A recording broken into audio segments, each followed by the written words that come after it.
Jesus Christ knows the truth of what happened here.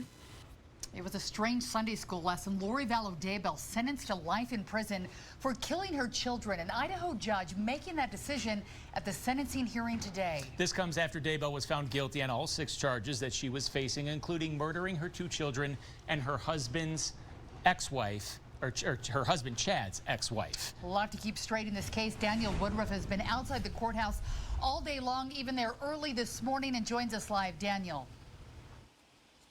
Vallow Daybell is heading to prison for the rest of her life, but her days in court are far from over. These photos show Vallow Daybell sentenced to life in prison with no chance for parole. This after the murders of her children, JJ and Tylee, and her husband's late wife, Tammy Daybell. You chose the most evil and destructive path possible. Judge Steven Boyce told Lori she's shown no remorse for what she'd done. Indeed, Lori never apologized for anything during this statement she made to the court. Jesus knows me, and Jesus understands me. I mourn with all of you who mourn my children and Tammy. Jesus Christ knows the truth of what happened here. None of us believed her cock and bull story.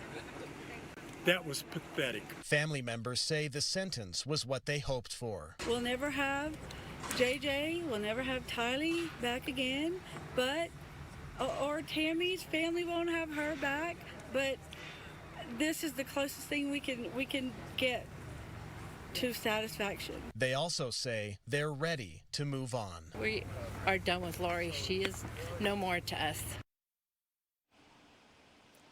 And Lori may never be getting out of prison, but her legal saga is not over. She heads now to Arizona, where she'll face murder conspiracy charges there. And then her husband, Chad Daybell, is set to be tried in that very same murder case here in Idaho next year.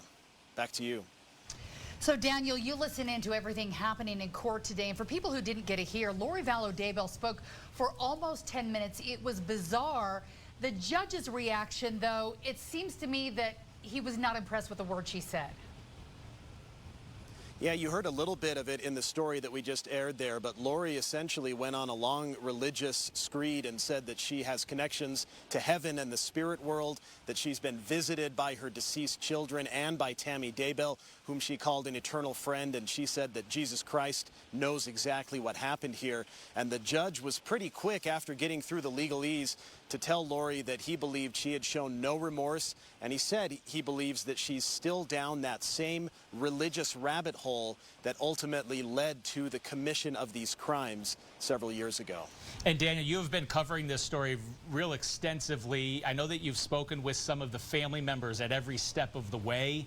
I have to imagine there was a much more sigh of relief after today's sentencing, now that it is finally over. Did you notice that same thing? Was there a bit of a difference amongst the family members after the judge's sentencing today?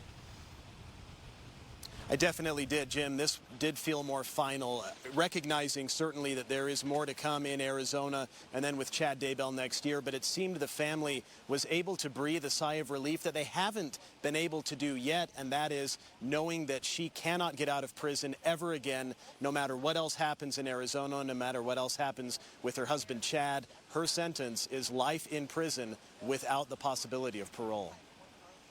All right, Daniel is live for us in Idaho tonight. Thank you very much. We want to continue our coverage of the Vallow Daybell case.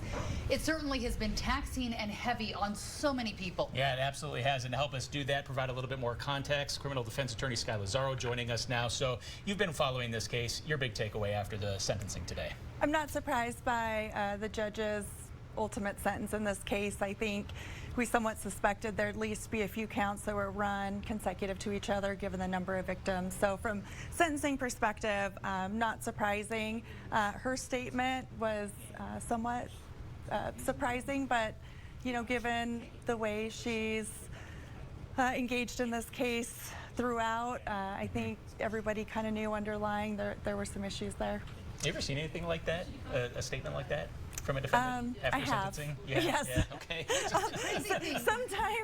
Sometimes we get some control over the situation. Sometimes you don't. But judges never want to hear that. Judges want to hear someone who's sorry for what happened or apologizes for what jurors have been through, what family members, what victims have been through, and we didn't hear any of that. No, the only chance she would have had not to have consecutive sentences, or what the defense argued for, which was a 20-year determinate term, which would give her the possibility of getting out, would be that she take responsibility and show some remorse for what happened. And, you know, she is maintaining no one was murdered in this case. Right. As a defense attorney, would you maybe shy away, have your client shy away from making a statement like that? Would you recommend not saying something like that? You only have so much input.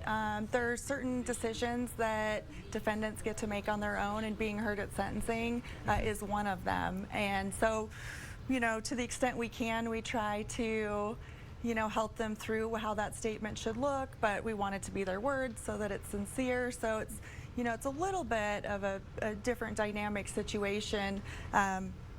My guess is her defense attorneys had no input whatsoever in what she was going to say. And while this is the end of her case, it's not the end, because Chad still has his case coming up. We understand that he's been able to go through everything from her case. Will they use quotes from her, or is there any way that they would actually get her out of jail and have her come and maybe testify during his trial too? I mean, I suppose they could subpoena her to testify. At this point, with regard to what she's been convicted of, she no longer has a Fifth Amendment right. She did not testify at the trial, so there really isn't anything that they could use as far as sworn testimony, and her statement at sentencing wouldn't likely come in at a trial.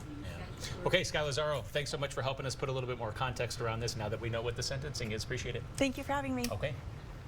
So if you missed any of today's sentencing hearing, you can head on over to our YouTube page over at KUTV.com. You can get there. We've posted Lori Vallow Daybell's full statement, as well as the judge's full statement and sentencing.